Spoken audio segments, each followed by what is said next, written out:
Hello and welcome to Nondual Therapy.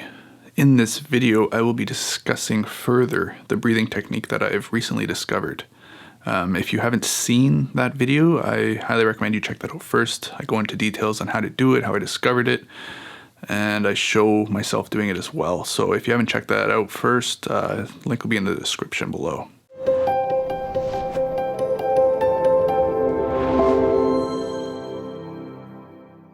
So this breathing technique seems to mimic 5-MeO-DMT, or at least it mimics how 5-MeO-DMT affects me personally.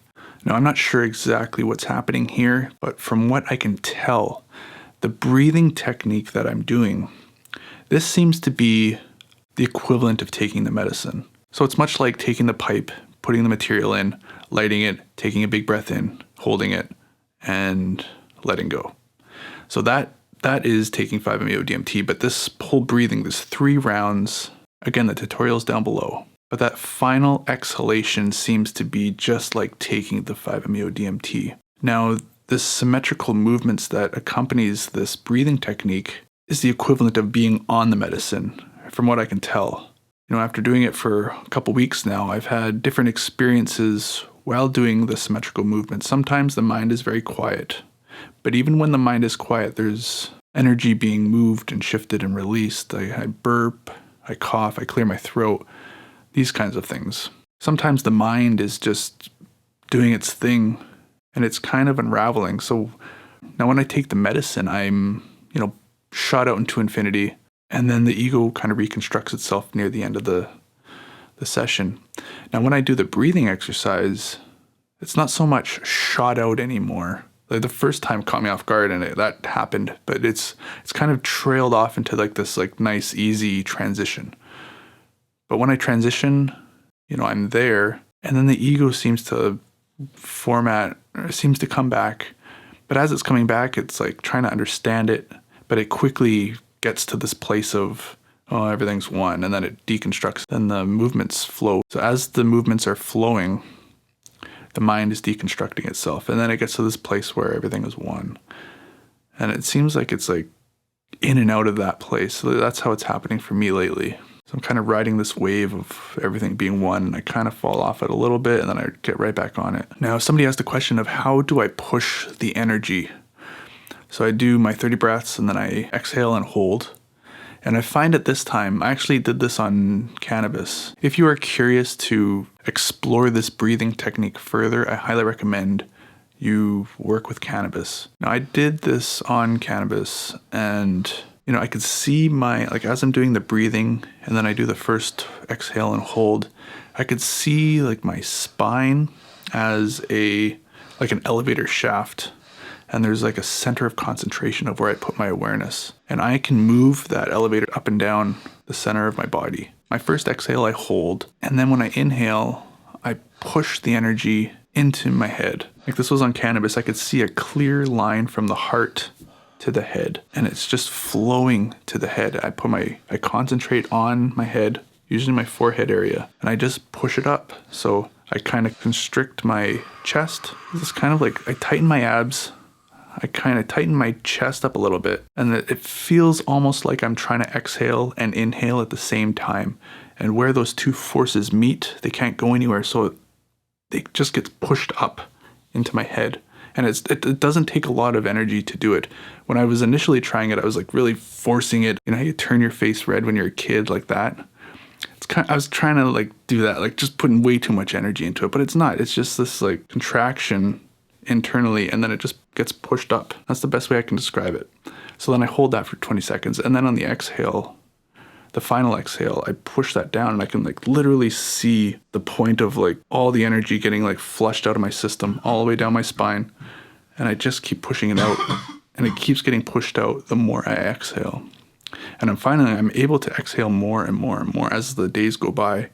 It's amazing how much. I'm still surprised at how much I can exhale. Sometimes I exhale to the point of coughing, and then that's when the next round starts. Oh, another thing, something that I've been noticing is that when I initially started this breathing technique, on the final exhale, it happened almost immediately as I exhaled oxygen. I was holding it, and as soon as I was letting it out, then I would make the transition into non-duality. But now that final exhale seems to, I can like go all the way. I release everything and then it opens up. It keeps releasing to the point where like I don't know if it's going to happen this time, because it's just like I'm going so far into the exhale. But then as soon as I breathe in, then the hands come up and this is happening. So this process seems to be all pointing toward doing nothing. So if I'm doing something, the hands seem to stop and there isn't that flow. And I can tell that there's like something, I'm at a block or I'm just like not letting go. And when I like don't do anything, when I stop doing anything, literally do nothing, then the hands start flowing up. And this happens after the third exhale. So I can tell, I'm kind of like in and out of it. And sometimes I'm just lying on my back and my hands are just doing this. I'm not rolling all the time. I'm trusting that this technique and the flowing of the body is much smarter than I am as a whole, because I personally am still unaware of what's happening, but there seems to be energy being released. So this has become my new practice. I do this every day. Another thing that happened on cannabis that I thought I should point out is that I was expecting like a big transition because I was on medicine.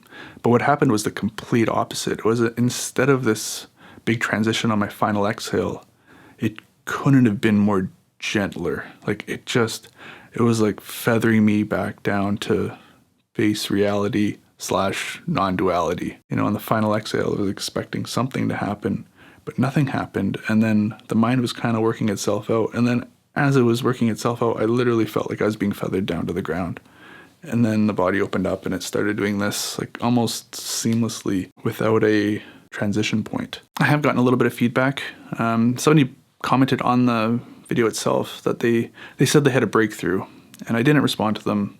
The comment came really quickly. So, you know, having a YouTube channel, I do deal with trolls. I don't know. But I did get somebody that I've been in contact with, Dustin, thank you for reaching out. He messaged me and he said that he tried the breathing technique, and after 4 rounds of it, he felt about 15 to 20 seconds of complete ecstasy. He said it was like almost overwhelming. He couldn't even handle it. So that's good. That, you know, I'm not the only one that's this is affecting. It'll be interesting to hear if more people try this and have similar results. I imagine everybody's on their own part of their path, so it affects everyone differently. Okay, well, that's it for now. That's all I have to share about the breathing technique and where I'm at with it. It's been about a couple weeks, like I said, and I'll continue to do it as long as I see fit. I don't plan on stopping anytime soon. So anyway, thanks for watching. If you found value in this video, remember to give this video a thumbs up. Really appreciate it. And I will see you next time. Take care.